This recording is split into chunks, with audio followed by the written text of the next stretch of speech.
Welcome to ONV, Respect the Game podcast. We want to thank you guys for coming in and watching us tonight. We got some special guests here from a very special program. I'd like to introduce City Life crew that give us the honor to coming on the show and be a part of our conversation tonight. How you guys doing today? Good, man. Good. Thank you, man. Thanks for having us on, man. Appreciate it. Yes, sir. Yes, sir. We're glad you guys came on to be a part of this special occasion. Give us some background on, what City Life do for the community and what you guys have specialties in, what you guys do there and everything. Big bro, okay, let's start first. Hey, y'all tell us who you are. Everybody introduce yourself to us. You're from City Life, but let us know who you are. Yeah, I'm Cam Charlton, born and raised in Fort Wayne, graduated from Southside 2003. Now I'm proudly serving our community, doing the same thing a lot of people did for me when I was a student at Southside. Yeah, Reggie Blackmon. So I am now from here, I guess I can say. Not originally born here, but from here. Fort Wayne is now home. Snyder grad, class of 2012, bleed black and gold still. But yeah, work at City Life, part of the team. Mario White, Southside Archer, 2004 graduate. Been here my whole life, man. I bleed Fort Wayne through and through. Also, a role I play at City Life is I'm my site director at Wayne. So just doing what people done for me as yourself. Yeah. It's a pleasure having you guys here. We're just going to get it started right off real quick. And you guys give us some background as far as your coaching and what you guys are specialties in and what have you. Yeah, well, I started out coaching maybe about 4 years ago. I had a son that played basketball that was getting into the sport. I didn't want to be one of those parents that's yelling in the stands just to be yelling, giving out instruction without being able to go out there and actually be able to help. So that's kind of how it started. I just want to be able to help out my son, one not to be a distraction to the rest of the team. So I just committed to it. So I've been doing that for about 4 years. Right now I coach an 8th grade team that's really comprised of 7th graders, maybe a couple 8th graders. But they work really hard, man. We didn't skip the process. I remember tough times where we were losing, where we're coming out there doing the kind of more emotional support. But right now, man, the kids are developing. They're looking great. They're starting to stand out on their basketball teams in the middle schools. So that's what I've been doing for the last 4 years. Yeah, and some of my coaching experience. So since graduating college, played college football, came back home and started actually training kids through a YMCA program that I implemented as an intern. And then from there, transitioned to training athletes at a place that was called Athletes with Purpose, AWP. And then did some middle school football coaching, and now coach a little bit at Southside, coach football at South with Coach Goodwill, and help out in the community at different camps and different things like that. I'm always involved with Southside basketball as well with JJ, so yeah, just kind of around the community. Yeah. Well, I'm the 7th grade coach, so I have the 7th graders. My son is also a person on the basketball team as well. I just want to be a dad to be a part of it. You know what I mean? My dad was hands-on when I was coming up as a kid, and I felt like I wanted to be that father, but also not just help my own son, but help other kids. And like Cam said, we started off, we're doing a lot more emotional support because we started off losing 30, 40-point games, but just watching the kids progress, it gave you the sense of, well, I'm in the right spot, I'm doing the right thing, and the purpose is there. You want to be able to see their growth, but you want to be able to coach them through that. So a lot of people that watch this have never heard of City Life. Mm-hmm. A lot of people have heard of City Life. one of you guys tell us about the scope of the work. What is City Life, and what all does it encompass? Yeah, so City Life is essentially a community center, community drop-in center. So we serve both middle school and high schoolers on a day-to-day basis, and we have this holistic model that we approach everything that we do through the lens of relationships. And so we believe we're 100% a ministry, a relational ministry at that. So we're under the umbrella of an organization called Youth for Christ, and so within City Life, it's our urban expression of ministry. So recognizing the needs of the kids that we serve, and then very practically everything from feeding kids because we all love to eat, to having a gym that's available for guys to come in and hoop, to doing events out in the community, skate nights, and being at the Nauditorium, going to the pool, swimming, doing different activities, but then essentially helping young people develop those building blocks of who they are, who they're called to be, what their purpose is in life. And so that's a huge component. The faith component is the core of what we do, but we see it through the lens of relationships with young people. All righty, that's beautiful. And I know, as you guys have alluded to, with Southside being across the street, when I first took over the job, first thing I did was come over and say, hey, we want to, be in a partnership. And you guys took over our study table to where now you do all the sports for Southside, and you guys took it over and do a great job. The one thing that I've heard from each and every one of you guys, you said you do it because you giving back. Somebody helped you all. Yeah. And your passion and dedication is, anybody that knows you guys, you can see it. You wear it on your sleeve, and it's coming across today on this set. The other thing I'll say, and I sing the praises of City Life, I watch the growth and development. I watch, Reggie went from somebody, playing with the kids to I look up, you running events and things, Same thing with Cam and Mario, both of them, the growth and the climbing up the ladder of City Life. Speak to your experience of City Life, and what do you guys have to say about the environment and the organization? Well, for me, like I said, I was born and raised here and went to Southside. I get the opportunity to literally do what somebody else did for me. I was at Southside. I was at basketball practice. I was at football practice one day. Somebody came and learned my name, and then they started to pour into me. When I needed somebody to talk to, there was somebody there to talk to. When I needed a gym to go play basketball, or back then it just used to be a backdoor court outside, but I had the opportunity to go play. I had the opportunity to go play at Ohio State because they gave me an experience. They experienced going to play at Ohio State because of City Life. So essentially that's what I get to do now, man. I get to be able to give kids experiences. I get to be able to tell kids that, hey, man, I literally walked in the same shoes that you walked in. I literally walked across that parking lot, across that street, into the same hallways. So what we do at City Life is the exact same thing, man. We try to be able to give kids experiences. We try to be able to provide resources for them, try to be able to do something that they may not get in a normal day just because mom works really hard, dad works really hard, they live with grandmother, or they may be just going through some different things on their own. So my mission and part of my thing is that I just want to be able to contribute to our community. Like I said, I live here. I've been living here my whole life. My kids are going to live here. So it's really important for me that we make sure that our community is built up for my kids, for my grandkids, for everybody else in the city. Yep, and I think for me, because I started about 3.5 years ago as a volunteer. So when I started off with middle school. So I was working with Ephraim Smiley closely with the younger group, and I think for me it was more of a purpose and an impact.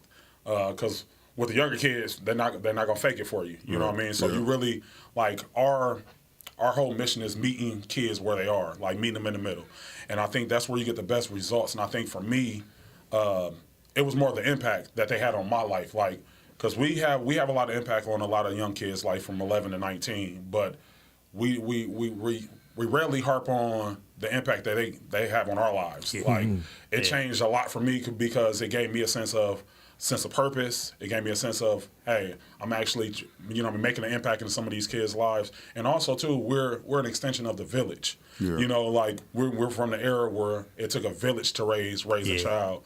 And that's essentially what we are. Like we're an extension of parents that have to work crazy shifts or crazy hours. And, we're that loving adult that's going to make sure your kid is straight. We're going to make sure they're mentally straight, and we're going to care and love on them. And I think that's the best part of what we do. I get to do that on an everyday basis of, making an impact in a young person's life.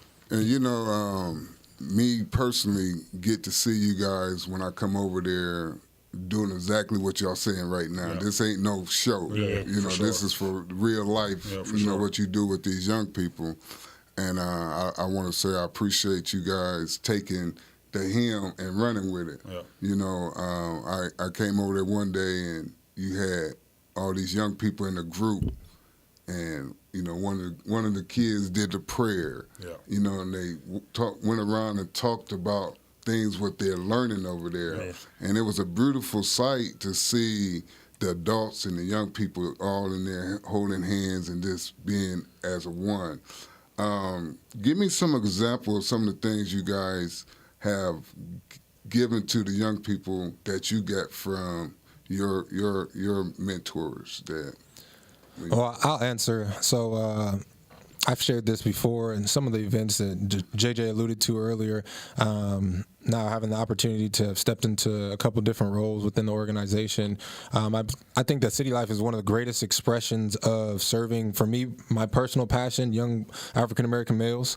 And so it's one of the best expressions of that, where we can see anywhere of, from 30 to 60 on any given day, young African-American men that you can invest in the lives of. And when I think back to my childhood, having a father who was a part of that foundation for me, I tell people all the time, one of the greatest gifts that I have to give to the world is the way in which I've been loved.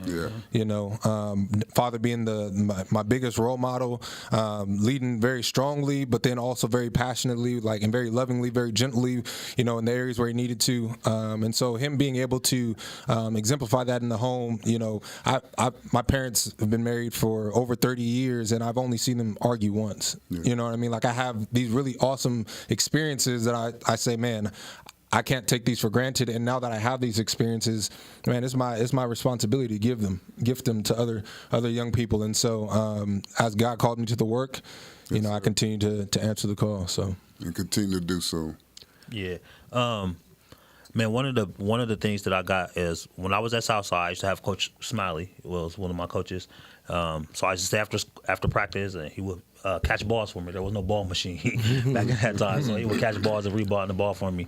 But I would also need a ride home, and a lot of times during those on the ride home, we would talk about school, we would talk about life, we would talk about what school life, what home life is like.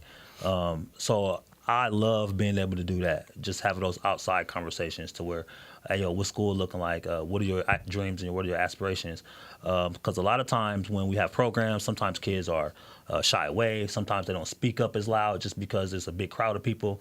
But when you get them isolated and you taking them home and you're having conversations, man, they open up so much and you get to hear so much of their story. So that's why I love that part of it.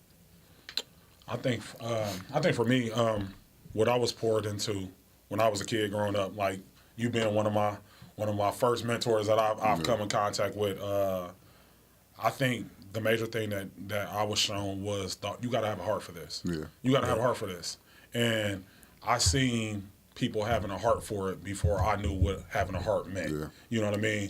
Yeah. Because there were certain times where you're not getting paid for things, or you're not, getting recognized like you should, or like people think you should, but you don't stop doing the work. Right. And once I was able to be in that position, it made me, just cherish it that much more, because I seen people before do this for me, and now I get to turn around full circle and be that for another child or another group, a generation of kids that's coming up. And I think that's my main thing. We really have a heart for this, because it's not easy work. It's not easy work. It's really not easy work. But knowing that these kids have someone that really cares, really care outside of the glamour and the glitz of everything that's going on, I think means more to them and means more to us in doing it. Yeah. Now that you say that, is this like a full-time job, or is this just after school, that you guys do this? Oh, no, it's very full-time. It's a full-time job. Just don't stop. Very, very, very full-time. Yeah. Full-time and a half. Yeah, for real. You guys learn well. Yeah. I think some of that too is being available. Yeah. I remember Mr. Ayers when I was a kid, and I wasn't around Mr. Ayers every day, but I seen him active in the community, so I knew his name. I'm not for sure if he knew my name just because he worked with so many different kids, but I knew who he was. So even if I was in Kroger's and I see Mr. Ayers, then it was somebody else to pour into my life. Maybe that I didn't see every day, but being available is totally a part of it. So when you say full time, it is very, very full time because, like I said, I'm in Kroger's and I'm seeing kids when I'm with my family, or I'm at my basketball games with my son and I'm seeing different kids.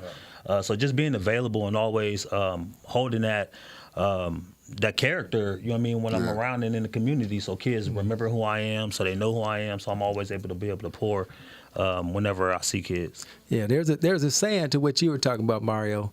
You don't choose this field; the field chooses you. For real. So that's what you're speaking to. And Shalante, when you asked part time to Cam, I've seen him bring kids over in the morning and do stuff, with them in the morning. Then after school, they're doing stuff, and then even after the center closes, to what he's speaking on.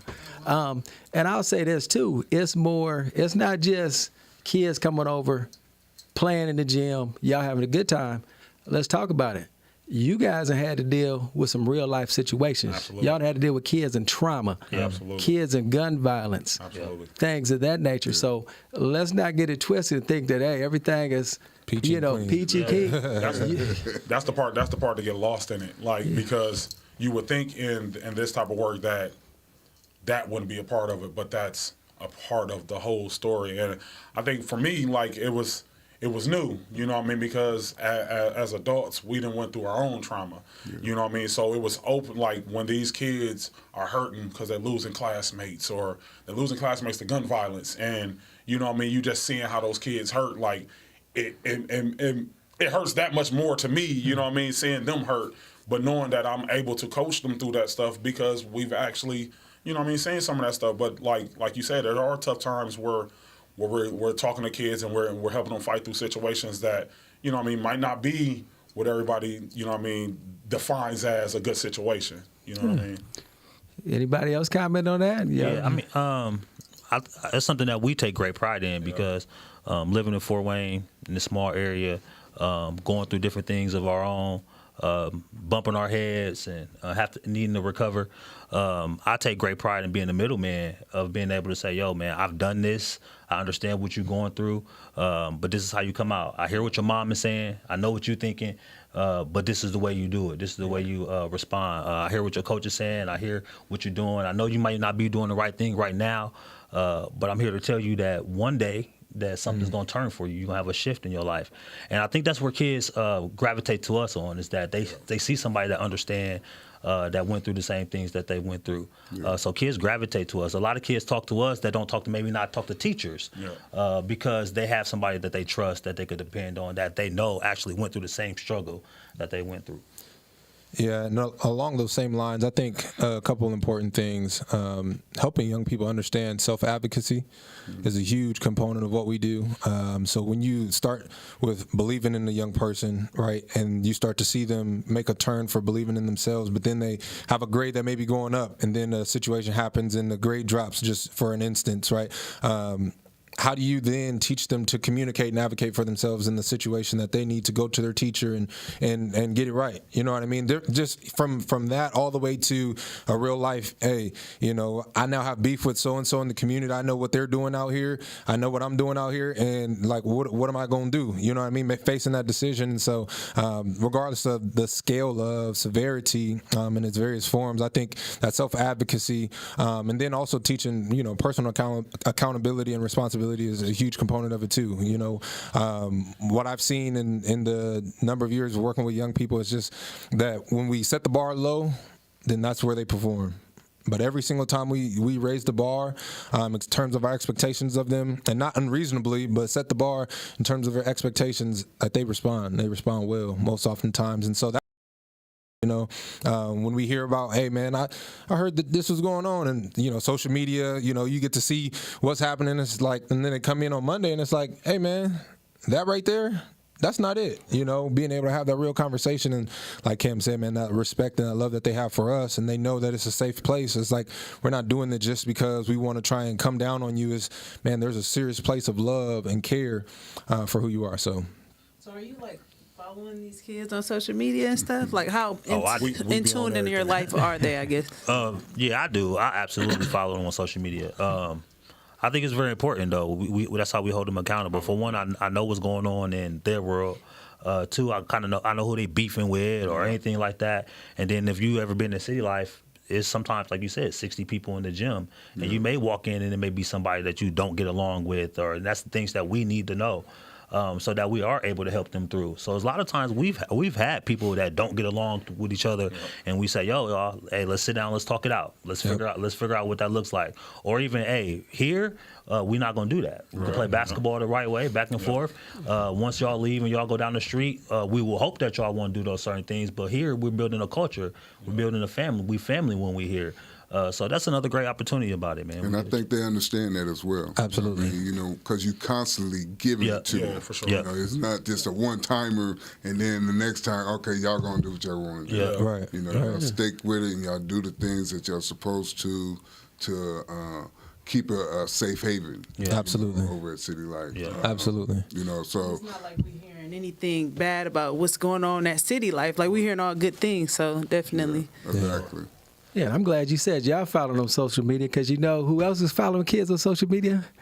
The police. The police. You know, Absolutely. and that's something we've been preaching to kids for the longest. You know, you putting everything out there, they go out and see what they want. But that's good. You guys are keeping up. Absolutely. And you know, to Mike's point, you know, and to tell you, Shalante, they're like extended family members. Yes. These cats, and not just these cats, because we got some people we give shout outs to Amy Blinkley and your cousin and everybody right. that pour into these kids. I mean, they give hugs, I love yous. Yeah. Like they said, they tell them, and they're not. No, that's not all. They just listening to them, you know, let them tell them anything. Right. But it's like, no, it didn't go down like that. They some of the biggest supports. Like you said, I seen them somewhere. Told you, they be at all the games, front row. Knowing what's going on. I see Reg, like I said, some of the other folks, hugs, and the first one congratulating. Yeah. I'd like to touch on this. I want you guys to share with people because here's something else you guys offer is exposure to different things. Like, tell people about some of your spring break trips and summertime, some of the different stuff that you guys do. Share with the folks. Man, I wanted to bring that up a little bit earlier. So right now I'm doing Indigenous Leadership interviews, which Indigenous leader is somebody that live in our community and lead in our community. And I got a young man that went to Florida for spring break. So every year we take a group of kids to Florida for spring break. I think we took 175 kids this year. We took over almost 40 kids from our own chapter. But this was an experience that he would never have experienced in his life. And that's not just the sun and the palm trees, but it goes into meeting people from different areas. So they're wanting to connect with people from New Haven and from all over the area. But then they also get a chance to see Jesus in a way that they never experienced Jesus before. Amen. So after we have small groups, we talk through different things. But we also have a beach experience where they're able to go and sit on the beach and look at the sky and get to actually be able to hear from God. And he says that experience changed his life forever. When I talked to him today, is that just being there, having somebody to connect to, and then having somebody to push him into finding a relationship with Jesus, and then he felt like he heard Jesus on that experience. So for me, man, it is an experience that you'll never forget. I did it when I was a kid. When I was at Southside, I went to Florida. Somebody gifted me the opportunity to do it, and I did, and it played a tremendous part in who I am and who I became and what I believe in and how I conduct myself. Yeah, and then there's also experiences like college visits, right? So this summer we'll be going to Central University in Ohio, HBCU, taking a group of kids there, and we typically, do a few of those a year. Just these discovery opportunities. We'll be attending something called STEAM Camp in partnership with another nonprofit who puts on camps here in town. But yeah, in the STEAM fields, discovery in, science, technology, engineering, arts, and mathematics, the fields that are getting ready to boom or already booming, kind of in our society. And so, making sure that our kids have these different platforms to discover opportunities to see something different than their day-to-day environment. So yeah, we try to provide trips throughout the school year, and even during the summer, where kids are just able to get out of that environment and see something a little different. Okay. And you guys also do basketball tournaments and going around different areas and stuff. So Yeah. So and that's like a two-parter because a lot of our kids, we take out of time, but we also do, some of our City Life kids are on our AAU basketball team, so they get that best of both worlds experience. For me, spring break was a groundbreaker for me as well, but it's also Real Talk. So we have Real Talk where we go to each lunch mod to every school. To the schools we are in, Southside and Wayne, and we open up a dialogue to where they're able to talk about some real situations. So I know one of our groups and one of our talks is where we talked about some of the gun violence that was going on with the kids, and we actually, sat and talked to them about what do you think is the driving force behind this? What's the problem? Where can we be better and being a part of the solution instead of the problem? And noticing that these kids actually yearn for spaces to where they can be comfortable in, where they can talk about things like that, because a lot of some of their ideas and some of their opinions are needed amongst their own peers, not just hearing it from, from us. They need to hear it from people that are in their same age bracket, but also that, walk the same halls as them. Yeah, it's a good thing, man. You guys got this glow about yourself, man, that you guys speak so volume of what you guys believe in.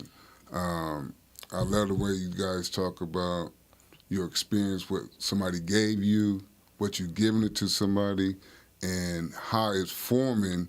And I don't know if you could believe it or not, but that's how it happens, But I'm just so amazed about you guys' conversation right here.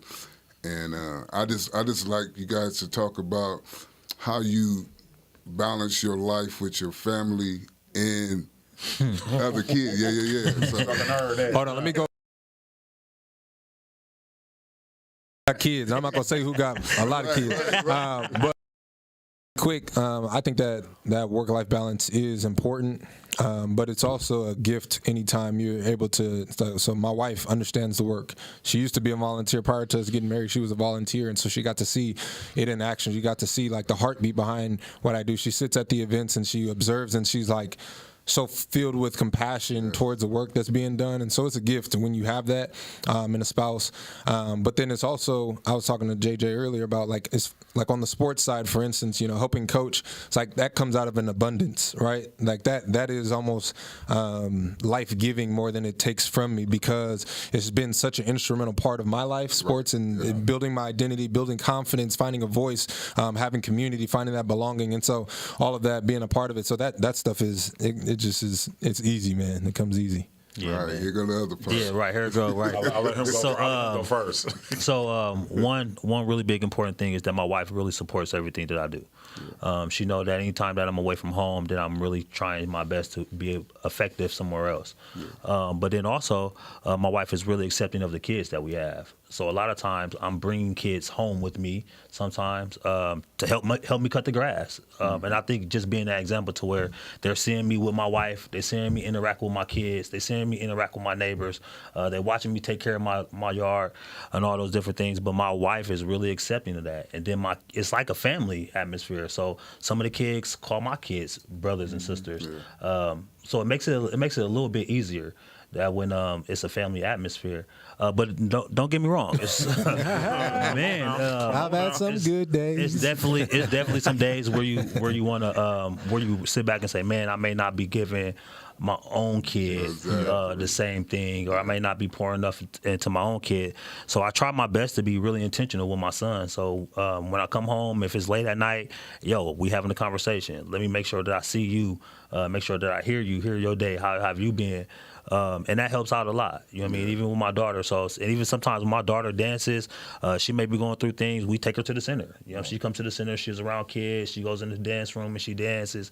So that's another benefit of our job, is that we are extension of family, and they do allow us to bring some of our family in. So then that way we don't feel so disconnected from our family. Yeah, that's good. And so in my dynamic, it was a little different starting off first, because I got two teenagers. So I got a teenage boy and I got a teenage daughter. So the start of it, my daughter had to understand, she wasn't real accepting at first. And granted, because it was something new that her dad was trying, but she didn't understand the dynamic of me being the same way I am to her to other girls of her age. You know what I'm saying? It felt like her dad was being taken away a little bit. And we had to have some of them uncomfortable conversations where I had to define what my role was to her, but also get her to understand that it's a lot of other girls that need my help too. You know what I mean? And getting her to understand the importance of her dad to other people as well. And she knows a lot of the girls that I minister to. So it was a struggle at first, but she got to the point where